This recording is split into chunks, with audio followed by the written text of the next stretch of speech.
chapter 6.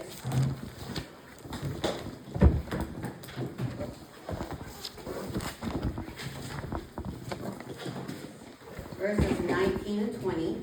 Most of you are probably familiar with this.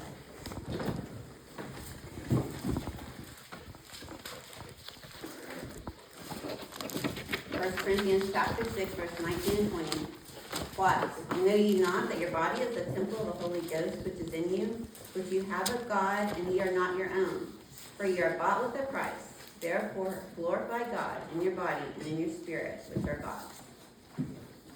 So I think it's very scriptural that we should try to take good care of our body. I think we've used this verse to discourage things like drugs and alcohol that damage our body. But I think we should also take it a step further. If the Holy Ghost is living within us, shouldn't we do the best we can to take care of and learn about our body and know how it functions so that we can do the best we can to glorify God through it? So that's why that is our theme verse. So, Audrey, would you just run and grab a couple of tissues for me? I feel like my voice is going to drip when it's distracting me. I have some right here. Do you? Yeah, Audrey, I've got some. Keep cell phone. I haven't had any, like, honey. She's digging. She's digging. It's here. Hers can be my backup. Here it is, Lori. There we go. I'm set. I just want to be up here. Just have to do it. Okay. So, I didn't bring my notes from last month. I was meant to do that, but we kind of talked about how our neurologic system is made up of the central nervous system and peripheral nervous system. The central nervous system is our brain and spinal cord that basically run everything.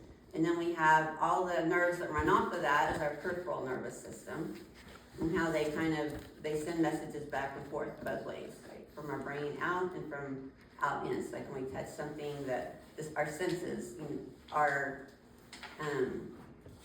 we don't actually, we feel them with our hands, but it's our brain that interprets that feeling. That makes sense. So if there's an interruption in there, in those nerves, we could be touching something and not know it. That's why some people have a disorder where they don't feel pain. So, poke them, cut them, whatever, and they don't feel it because there's interruption there where it's not getting back for the brain to know that you're hurt. So that's kind of some of the things we talked about last month. So this month we're going to talk about a real fun word.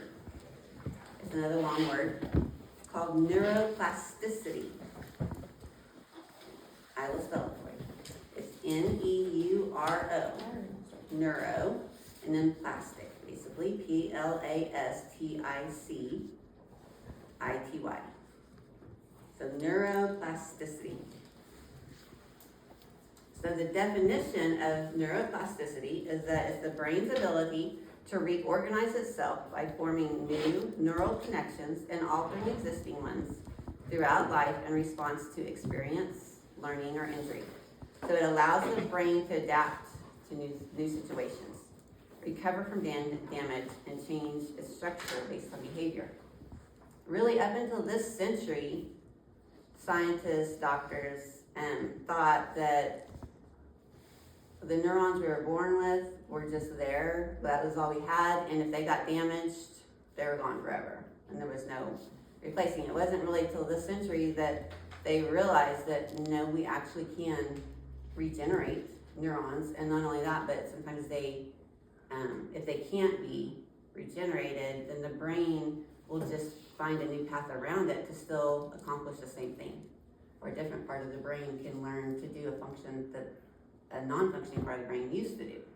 So the brain can actually continue to grow and develop through our whole life. It's not just like you're born with this and that's all you got. It's very responsive to how we treat it. So, under neuroplasticity, I had three points.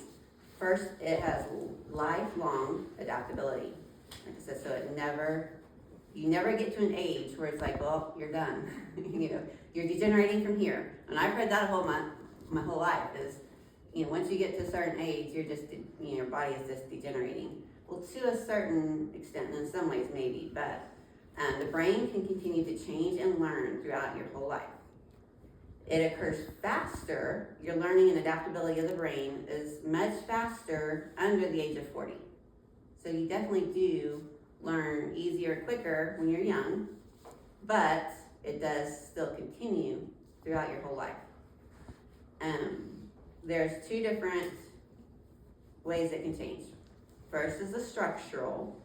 So the nervous system will actually strengthen your frequently used pathways. And it will also get rid of unused ones. So just like muscles, really. If you use them, the more you use them, the more your body, the stronger they get, the bigger they get. The unused ones will atrophy, disappear. So it's the same way with our brain. If we don't actively use certain parts of our brain, then they atrophy. So modern brain scans that they can do now, you can, if you're really interested, you can Google all kinds of different pictures, but they actually have scans that they can take pictures of the brain activity and the structure of the brain, like before and after certain circumstances, and like these neuropsychologists that are working in this, they'll take, when they're treating a patient, they'll take a brain scan before their treatment, and they treat for a period of time, take another brain scan, and it's pretty amazing the change in just the structure of the brain. The like damage that was there is gone. So one of the big studies they've done with this is like with NFL players, for example. They did a big thing, I think, in the past couple of decades, where they looked at a bunch of current and previous NFL players that had brain damage and just from head injuries, concussions and things, and they scanned their brains and they could see the damage. They put them through treatment, and then they could see the healing actually occurred. They were able to regain the functions that they had lost from that brain damage. So, trying to make sense out of these words. I know if I just read it, it doesn't really, it kind of all almost stuff together. Is that the same as with a stroke too? To an extent. Now there can be severe enough brain damage that you lose, completely a certain part. But yes, as long as you're still alive, parts of the brain can be regenerated and retrained. So there's structural changes and then functional changes. So the brain can shift functions from damaged areas, I think I basically already said that, to undamaged areas. So if you permanently lose a portion of your brain that no longer works, sometimes, I'm trying to think of an example now. Let's say like with your balance coordination, you kind of lose an area or have an area damaged there and it's just not able to regenerate. Your brain can be trained through physical therapy and things to be able to do those things again to get your balance back by teaching another part of your brain to take over and do it. Confused. So yeah, it's pretty amazing. So in the last, I would say 20 years or so, they've come a long ways with how they treat brain injuries and things to do this. So, my next word is connectome. This I got out of the book, I just thought it was a cool word. But so connectome is the performance of your brain depends on both the number and health of your neurons, as well as how they're wired together. So connectome is how it all connects together. How do you spell that? So it's connect, C-O-N-N-E-C-T-O-M-E. Connect and then O-M-E. So different regions of the brain use a variety of methods to communicate with each other. And I have to tell you, I was like getting down into studying all the different parts of the brain and all of that, and I was like, this is gonna get boring. So I left all that out. But we'll just take the summary of all this, because it just gets a little too deep. Okay, so the different regions of the brain, repeat what I just said, use a variety of methods to communicate with each other. This is what gives us intelligence versus animals.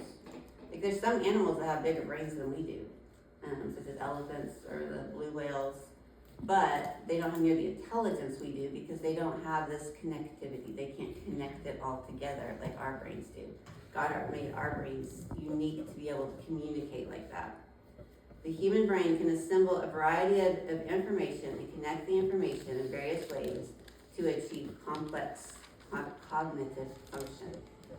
So if you can think of your brain as a circuit diagram, if you have any experience with like electricity or whatever, you know, or if you've just seen, I don't know a lot about it, but I've seen those circuit diagrams drawn out before, how everything has to go to a certain way in a certain place to be able to connect all of it together.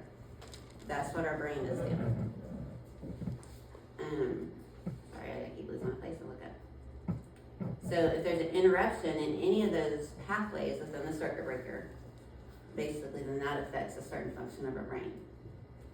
So as infants, we begin learning and training our brain by repetition, right? I think we all know that. You do the same thing over and over.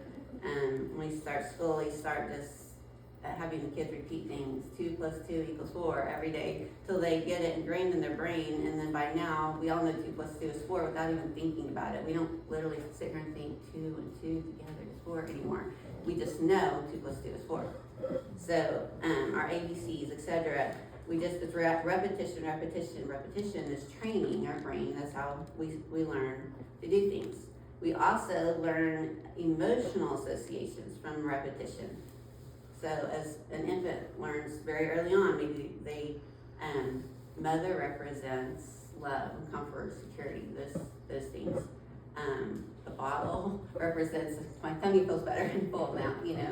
They put these things together, starting as infants, and emotionally too.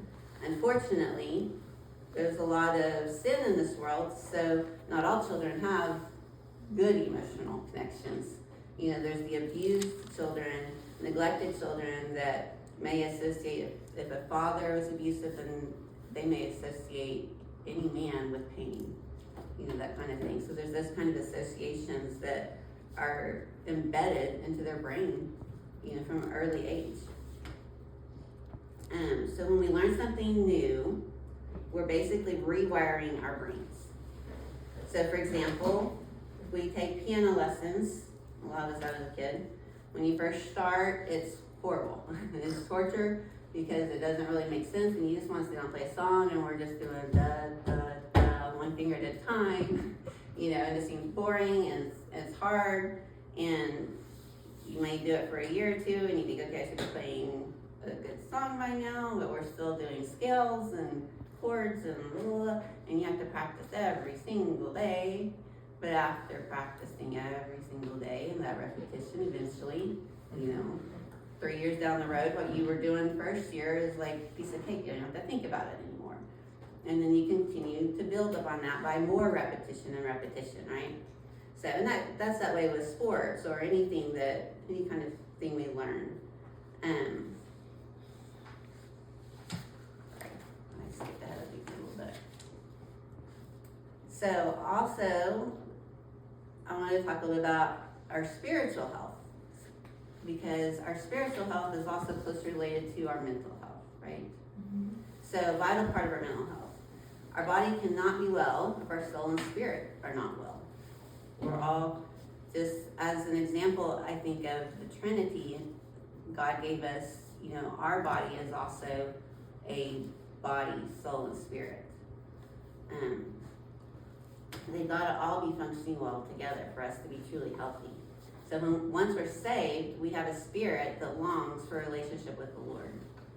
So, you know, some people may get saved and never be discipled and never learn, never grow, but they're gonna have that longing still there and an emptiness there if they never develop that relationship with the Lord. There's gonna be something always missing there in their life.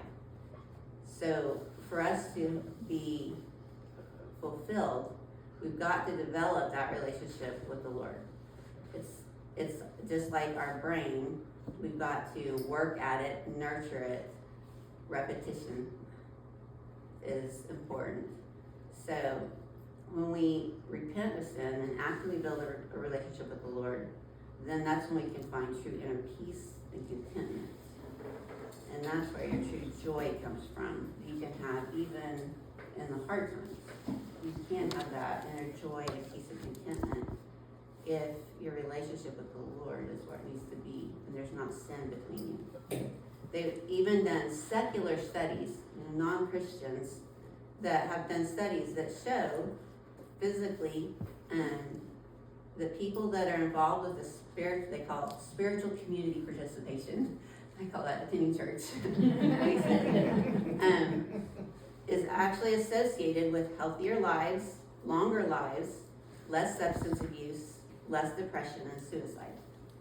I think that's a pretty good testimony to the world that, even the lost can see, that church membership has an impact on their health. And not just membership, attendance, being active in, being a part of a community within our church. So, moving on, practical application. I think this is what I printed off for you. You want to look at that?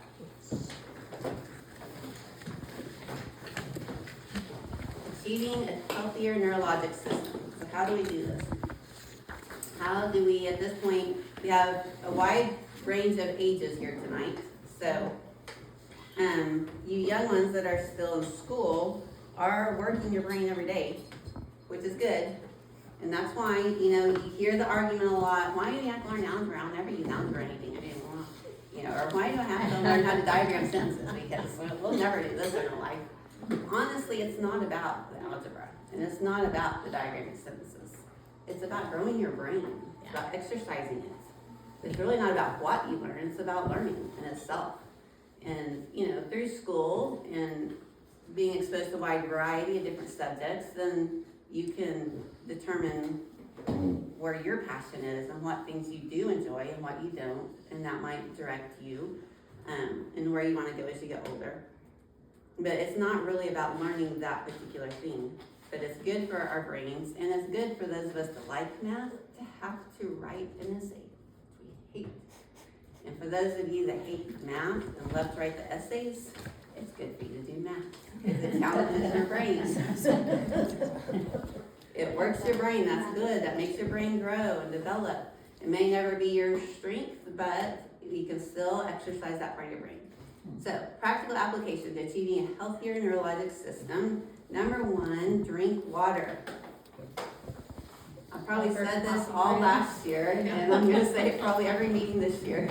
The number 1 most important thing you can do to be healthy is drink water. So tell us, how much should you drink in a day? So, average person should drink 64 ounces minimum. Most of us are dehydrated because you haven't been doing that, and you really should probably be drinking more like 8 until you get well hydrated, and then you could probably back off too. And it's plain water. It's not flavored water. It's not. There's different coffee. Theories on that. Some people say like Over the some coffee of your water could be coffee or flavored water if there's no sugar in it, sweetener or sugar in it. It's not ideal though to have anything in it. The best is just plain water. Or like your amino acids, when you mix that in there. That's fine. Like, Yeah. So, if it's got extra vitamins or nutrients, things that are also good for you, that's fine. Like fruit in your water, a lot of people do that, just put the fruit itself in, that's fine. That's not, it just kind of gives it a little bit of flavor. It might get a few extra vitamins, probably not much really in the way of vitamins, but getting your fruit that way, but when it comes down to it though, if the only way you're gonna get the water down is to add something to it, you're better off to do that and then not drink it at all. So, That is I know when I went through the weight loss program a few years back, that doctor was they wanted me to drink 96 ounces a day, and half of it could be flavored or sugar-free coffee or whatever, which I didn't do any coffee or anything. Wow, I live in the nursery. Yeah. The first little while, yeah, it's hard. And then when I had the surgery and I could only sip, then it got even harder. That's why I started carrying a water bottle with me everywhere I went, because I had to just sip it constantly all day long to get 96 ounces down. I have to admit, I haven't got 96 ounces down in a while. I tried to hit the 64 down. If I can do more, that's great, but it doesn't happen often. But, so the reason that's so important for your brain is your body is 70% water, but your brain itself is actually 80% water. 80%. That's a lot. So if your brain, if you're not drinking enough water and you're dehydrated, you're pulling from your brain. That's what's So- wrong. That's That's right. why you're with that plate. So if you want your brain to function at its best, stay hydrated. Number 2, don't skip out on fat. A lot of diets in the past, I think not so much nowadays, but would do really low fat diets. But 60% okay, so the 20% that's not water, so the 20% of your brain that's mass, 60% of that is fat. So you need fat also. Healthy fats like avocado, nuts, legumes. Skip your trans fats. Those We are didn't see not. bacon on here. Bacon is not on there. It says protein though. Bacon's not the worst thing you could eat as long as you don't eat only bacon. Wrap it around. But it is important to get some fats into your diet. Protein, of course, is good. Less carbs. I don't support no carbs. I don't support cutting anything completely out of your diet. I think God gave us a wide range of things and we need to incorporate some of all of it. But more protein and less carbs is better. The old food pyramid, now they've changed the food pyramid finally, but the old food pyramid had carbs at the bottom, meaning, you had the most carbs, and that was wrong. That should not be the case. So, more protein, less carbs. Eat less processed foods because, if you look at the labels of anything, basically you pick up in the middle of the grocery store that's in a box. There's 10 ingredients you can't even pronounce on there. Who knows what those even really are? Besides, now we're learning a lot more about even like the food dyes and things are actually toxic to our brains. They affect the function of the brain. It's this book I've been reading.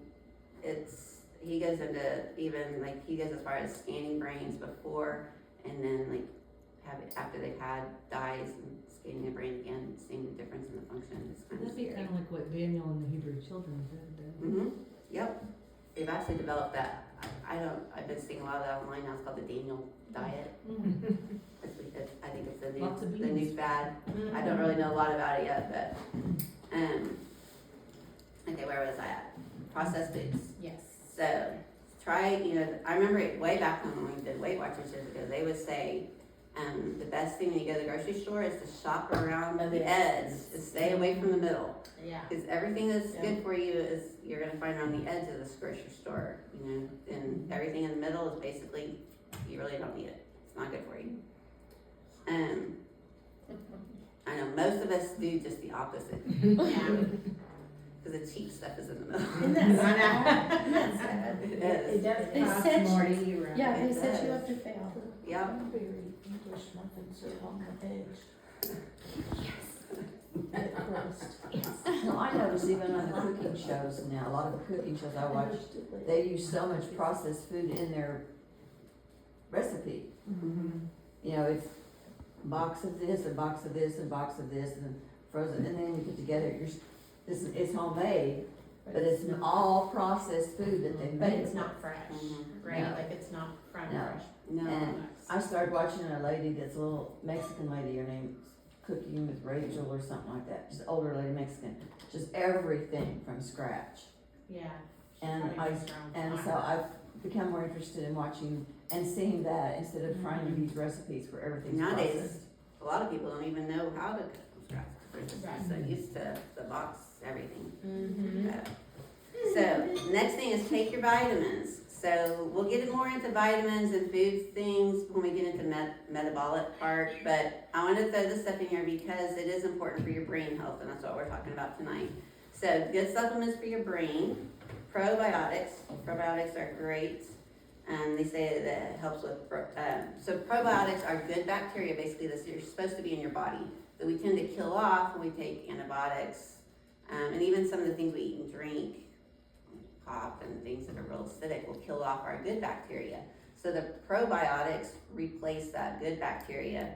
So it helps with things like brain fog and, I don't know, I can't remember what all it was with the brain, but magnesium is really good for your brain, vitamin D, and then your omega-3 fatty acids, which is your fish oils. If you eat a lot of fish, fresh fish, maybe frozen, but not canned.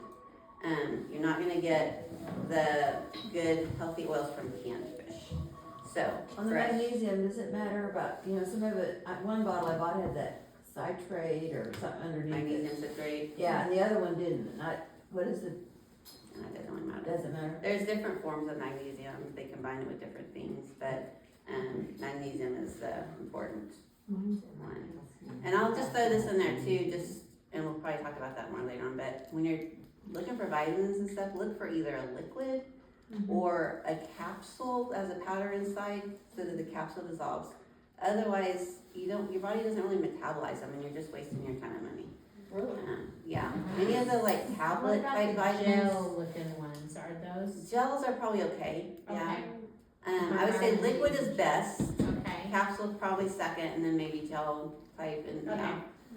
The tablets are the worst, because your body doesn't even digest them, and they basically just come out in your poop. Did they come So, you're just flushing them. So does magnesium come in a liquid? The ones I get are a capsule with powder. Okay. I'm not gonna say it doesn't come in liquid, but I haven't seen it. It's just like I have my calcium has magnesium in it, but it's a pill. Oh, is it really? It's not Slow. chewable? No, it's a slow release. Yeah. Calcium and it has magnesium in it, but it's a pill, like a. Been doing it for Years and years. Yeah, I don't know about that specific one. Yeah. There could be some that, especially if your doctor prescribed it or something, go with what they say. Yeah. There's some exceptions to every rule, but just in general, your body the liquids usually even absorb through the membranes in your mouth before they get to your stomach, into your system. So your body really absorbs them. And then the powders and the capsule is basically just a vehicle to get it to your stomach. So for people who don't like to taste it. And then the capsule dissolves as soon as it hits your stomach, so that powder is released to be absorbed. So that's why those are also easy for your body to absorb. What about the gummy vitamins? The gummies are okay because you chew them up in your mouth, and so they're broken down. They start breaking down in your mouth, so it's almost like the liquid, but not as good. The thing with the gummies is you just gotta be careful because they add a lot of extra Sugar. additives and things to them to make the gummy, so they're not as good in that sense. But as far as absorbing, I don't know. That was on a gummy, but we give Salem melatonin sometimes to go to sleep, and we just kept him in the kitchen drawer, and he got to where he could open it himself. So we're like, oh, that's great, because now he can just go get. And we said, go get your melatonin. And then I sent him in there to get his melatonin one night, and Brian and I were sitting with him, and he's still in the kitchen. And he came out, he had taken, how many did he take? 6. I mean, melatonin is a healthy thing, but you can't overdose on it. And it can actually cause some quite serious problems. So thankfully, he has a very sensitive gag reflex, so we just went to the bathroom and gagged him. And You probably won't do that again. it did scare me for just a minute, and I was like, we can make him throw it up. So he was good, but now we hide the melatonin because he likes the taste of them. So That's good. anyway, okay, moving on. So so fish oil though is a big thing for lots of different things in your body, but especially your brain. There's omega-3 fatty acids. So if you eat fish, great. If not, you need a good omega-3 vitamin of some sort. And you can get those in liquids. You can keep in your fridge. They taste like fish. You can belch fish if you do that. But so I prefer the capsule because they don't get that taste. Intermittent fasting is also a good thing for your brain. It's just basically going 12 or more hours at night without eating. So instead of, if you eat your dinner at like 6 and going at least past 6 in the morning, that's not too bad. But if you eat till like 10, then you really shouldn't eat breakfast till like after 10. And the longer you can go, the better, because it just gives your body a chance to completely reset. There's a really good book. You remember the name of the book about Fast, Feast, Repeat. Yeah. Yes. If you're interested in that, it's called Fast, Feast, Repeat. I have that one.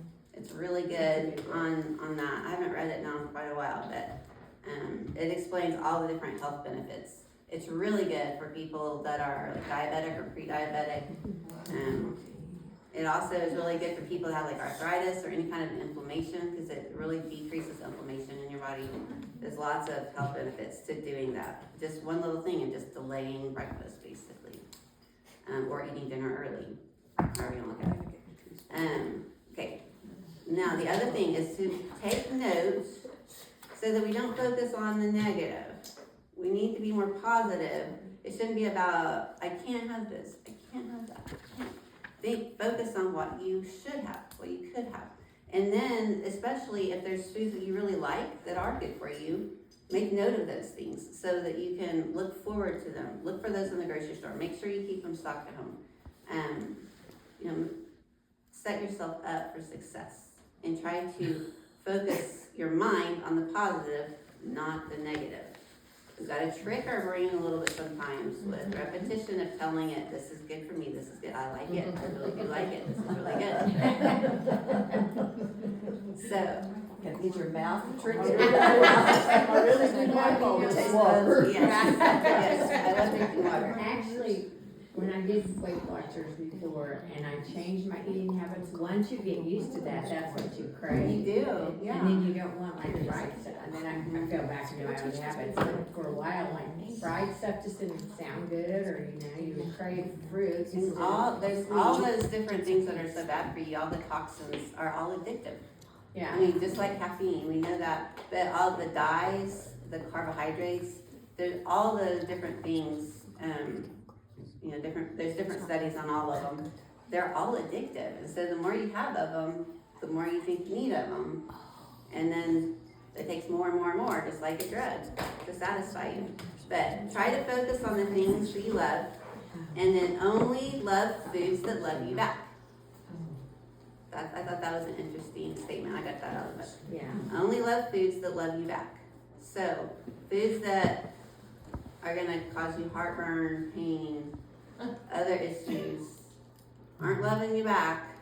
So, it's hard. I know, they taste good. They love me back when they're in my mouth. Right. And Not later. A couple hours later.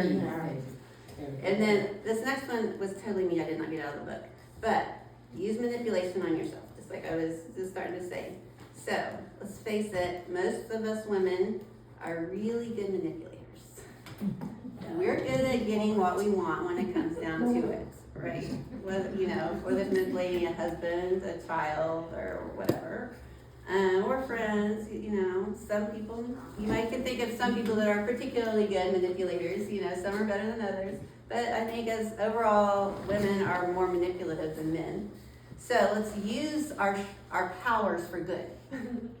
Use our manipulative powers on ourselves. Convince yourself.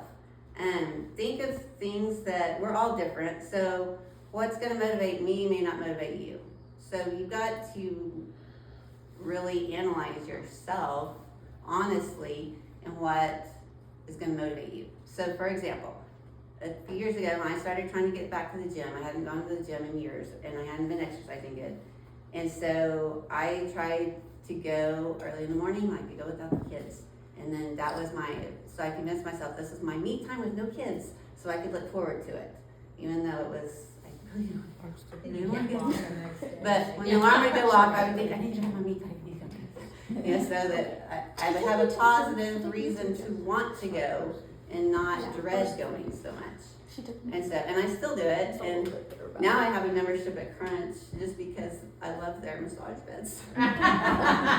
They're so comfortable. And so that's it's like I can at least go get my massage. I need to go so I get my massage. And if you can manipulate yourself into doing the right thing, and then over and over, it's the repetition. But remember, the older we get, the more repetition it takes. We don't pick up quite as, our brain doesn't get in that habit quite as easily as when we're young. But the more repetition we can do, the more, we can go. Now, I've lost track of how many years. I was going to try to go back. I think it's 4 or 5 years now I've been going to the gym. And I'm not going to say I always do the best workout, but I still go at least 3 or 4 times a week. There's times where I should go more, and there's times where I should work out better, but I'm still going. Right. So that's the longest I've ever gone my whole life without stopping, because I've tried to make it fun and make it something I can look forward to, have a good, and honestly, there's been days that I've gone and I haven't felt good, you know, and I just make myself go and I just do this last tape and go home. But at least I went, you know, it's like, okay, I'm still in that habit of getting in the car, getting there, going in, and then leaving. And then, I mean, most of the days I do actually work out. That's good. But there have been those times where I've had to, you know, just kind of make myself go and do something that was fun while I was there so that I didn't dread it the next time. Can I say something? Sure. There are these two ladies on their YouTube channel. It's called Yes, the number 2 Next. And the younger one is younger than I am, and she started this for her mom who's in her 80s. And they do all kinds of exercises and she'll do them, and then her mom will do them if you're older, you know. Oh, You know what? A modified version. Mm-hmm. And she has just videos and just stretches. She works on different cardio one day or just something, you know. And I haven't watched it in a while, but I really enjoy doing that with them. So When that's part, like, if you Yeah. can find something that you enjoy, you know, some of you may enjoy doing something at home, more some kind of workout or whatever. yeah, Whatever it takes to convince your brain for that this my is that. age, it was older ladies, it was good. Yeah, and I mean, if it's something that makes you look forward to it and that Yeah. you can stick with it, then go with it. But use manipulation on yourself and focus on the positive of doing the healthy thing, not the negative. Otherwise, you talk yourself right out of it. You know, if you just convince yourself, oh, I hurt today, I don't feel good, it's gonna be hard, I don't want to do that. You know, you're definitely not gonna do it. But you know, if you can just kind of get up with, okay, it's gonna make me feel better. I might hurt now, but if I do this, I'm gonna feel better. And you think of all the positives, you convince yourself. Okay.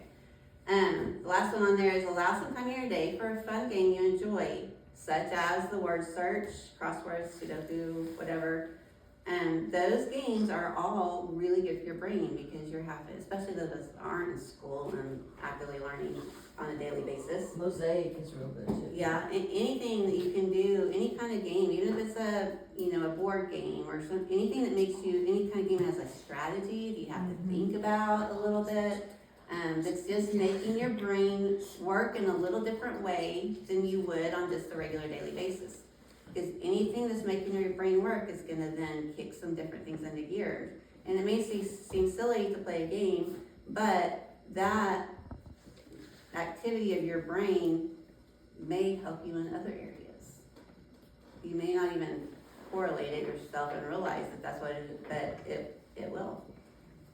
Okay, so my recommendation is this book. I brought it with me. I'm not a big reader. It's the other thing that it's good for your brain, is reading. I was listening to this on audio and I kept having to like stop and to write stuff down. It's like, I just need to get the book, so I don't write everything. But that's the one I put on there. Change your brain every day. It's not written from a religious perspective or anything, but he is an MD, this guy that wrote it, and he is a Christian. So it's written from a Christian perspective, even though it's not about anything religious or anything. It's purely, he's a neuropsychologist that's an MD, and he does these brain scans and treats. He's the one that did the big study on the athletes and stuff like that. He treats a lot of famous people. But what I liked about this is that he talks a lot about how you got to take baby steps. Just for example, here's a picture he did, one of the brain scans he did of, I forget who this is. This is some famous person. Before treatment and after. I don't know if y'all can see it, but how there's like depressions in the brain before the treatment and then they're gone after treatment. You know, so he just does some real practical things that shows you the actual benefits of doing some of this stuff. But it's written in a format for one chapter a day, and they're short. So each day is for a year. It'll take you to go through the whole book. No, I just read it through just because. But like this is like the first chapter. So and he gives each day a little explanation, and then has one thing for you to do that day. So like the first one is list 3 reasons why you want or need a better brain. So it's just a little exercise for each day to make you think, and that exercises your brain. And so if you go through this as a workbook, then in a year, your brain is gonna be changed. You actually do this stuff. So it's pretty impressive. And I just like, from the medical point of view, I like hearing the science behind it, you know, and how our brain grows and develops and all that. Anyway, so that's my recommendation for this week, if you're a reader. Like I said, I'm not a reader. That's something that I learned several years ago. From several different sources, told that smart people have to read. I don't like to read. But Nursery rhymes. you too. want, well, he is reading. So I started trying to challenge myself to read more, and I'm getting there. I'm not great, but we're getting there. Okay, so, sorry, this is kind of, I kind of got bogged down there, but, so remember, repetition is the key to long-term change. Pick a small thing first. Don't try to do this list that I just gave you printed out. Don't try to do all that this month. Because if you do, next month or the month after, you won't be doing any of it. Because you can't change, you can't make a big, sudden change to your routine and expect to stick with it. So pick the smallest thing. If there's some of these things you already do, pick one thing that would be on the list that you don't already do, that would be the easiest thing for you to do. You want to get quick success.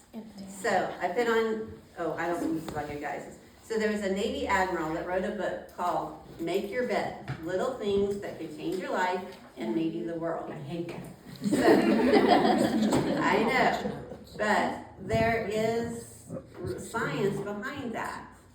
And it's not necessarily about making your bed in itself, but it's about taking a little thing that you can do quickly, easily, and feel good about yourself to start your day. And it's starting with new recruits, he wrote in this book, that new recruits are required to make their bed every morning, not just haphazardly, but perfectly, with no wrinkles. Why do they do that? It's a simple, easily achievable thing that can start your day off with satisfaction and feeling of accomplishment, and it sets the tone for your day. Also, then you come home in the evening and you have that satisfaction all over again of seeing the made bed and knowing that you got that accomplished that morning before you left and feeling good about yourself. Big changes start with small changes that are successfully repeated over and over again. Another example of that, some of you guys probably remember the Fly Lady from a few years back. Is she still out there? I don't know. I don't know. Yeah. But she was an online thing about, she taught you how to clean your house. This is for people that were hoarders or overcome with their household chores and couldn't get anything done. And so her number one thing was shine your sink. And that's because she said, if your whole kitchen is covered with dishes and your floor is a mess, don't even look at it. Empty the sink. And not just empty it, but once it's empty, clean the sink until it shines. Dry it, clean it, and dry it out with a paper towel so it is shining. So you have one thing that you can look at and think, I did that well. And that is done to the fullest extent. And you can feel accomplished. And then the next day, you'll be a little bit more motivated to do a little bit more and a little bit more. But she said, every day, no matter what you do, shine your sink. If you get nothing else done, just shine your sink. So I don't remember a lot of what else she said, but I remember that one thing. So when I was reading this, I was like, oh yeah, that's kind of along that same line. So in summary, your lifestyle, not your genetics, is in control of your brain health. So your brain is more powerful than drugs. Through repetition, developing habits, we can change the physical and functional ability of our brain. That can work for good or bad. So, spiritual church application. Just as our neurologic system has a communication network, we talked about the circuit diagram, so our church should have a clear, positive communication between all parts of it. So that does not mean a gossip network. So Hebrews 10:25, real quick, I'm going to a few scriptures. It's kind of running long. This is just deep subject, and there's just so much. I was hoping to move on next time to the musculoskeletal, so I was trying to fit all this in. So, So you said Hebrews? Hebrews 10:25, we use this verse a lot, most of you have probably memorized. Not forsaking the assembling of yourselves together, as the manner of some is, but exhorting one another, and so much the more as you see the day approaching. So we can't be in communication with each other if we aren't present with each other, right? Which you guys are all present tonight, so no one's speaking to the choir, so to speak, but it is important. We need to be intentional about serving the Lord, or it won't happen. It needs to be wired into our brain. It needs to be habits. Sunday is the Lord's Day, and we need to prepare for it every week. It shouldn't sneak up on us or be a surprise. Making sure Saturday's plans don't interfere, keep us from getting rest, so that we can be alert. And I know I said that just after I worked Saturday night and couldn't come to church Sunday morning. So, I mean, sometimes we do, and I've already cut back this last year. I told them no more Sunday nights or Wednesday nights. I've done my time. You work in the hospital, you've got to. You work in, I know the police and fire. There's a lot of jobs where you have to take your turn. But I've done it for too many years, 30 years, 25 years. I don't know. Too long. And my body's not like anymore. But even this last year, I was able to do Saturday nights and then still come to church. But this week, it knocked me out. So I think I'm going to have to cut out Saturday nights too. But whatever we have to do to prepare so we can be in church on Sunday. I've known a lot of people in the past, you guys probably do too, that intend to come to church, but they stayed up too late or on Saturday night, but they planned a special gathering or whatever. And it's like, well, don't plan it on Saturday night. Plan it Saturday afternoon or plan it Friday night. Saturday night needs to be, we're all in bed early so we can get up and be ready for church on Sunday. We have to be intentional about it or it's not going to happen. Satan will use any means possible to keep us from church. And any excuse that he can possibly throw at us, he's going to do it. Yeah. Okay, Ephesians 4:29.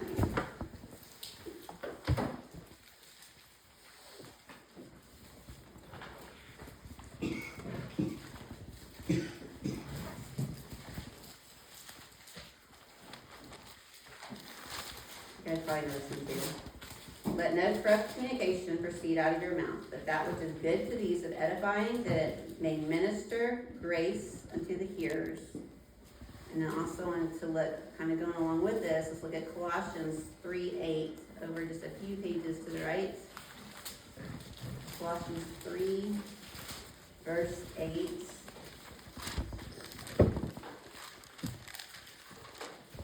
But now ye also put off all these, anger, wrath, malice, blasphemy, filthy communication out of your mouth. So when we're talking about our communication network as a church, we've got to put aside all the negative, the anger, the blasphemy, filthy communication, I think is gossip. I guess it could indicate other things too. And then going back to the verse in Ephesians, let no corrupt communication proceed out of your mouth. All of our communication needs to be edifying, ministering to each other and to others. But we have to be intentional to not be negative. It's our human nature, our sinful nature, to dwell on the negative and to be intrigued by, the whatever, something's going on bad with somebody that's more intriguing to our mind, to want to know more, But we've got to focus on the positive and not the negative. And let's look at Philemon 1:6. After Titus, Philemon, Hebrews. A little bit left in there. We don't go through very often. Verse 6. It only has one chapter, so. That the communication of thy faith may become effectual by the acknowledging of every good thing which is in you in Christ Jesus. So if we're focusing on the good things, the blessings in our lives, in our conversation, it's way easier to stay away from the negative. Focus on the positive. And then Hebrews chapter 13, keep going to the right.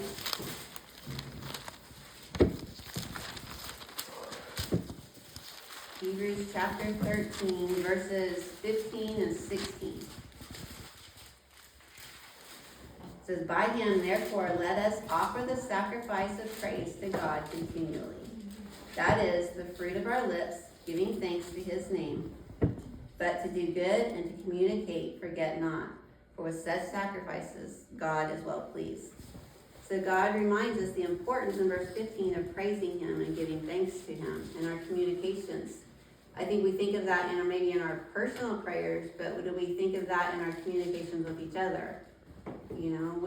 Sometimes some do, but I know I'm usually in a rush when coming in and focused on what needs to be done and not on coming in to tell you guys what God did for me this week, and we need to try to do that. It's important in talking to each other to praise him and thank him.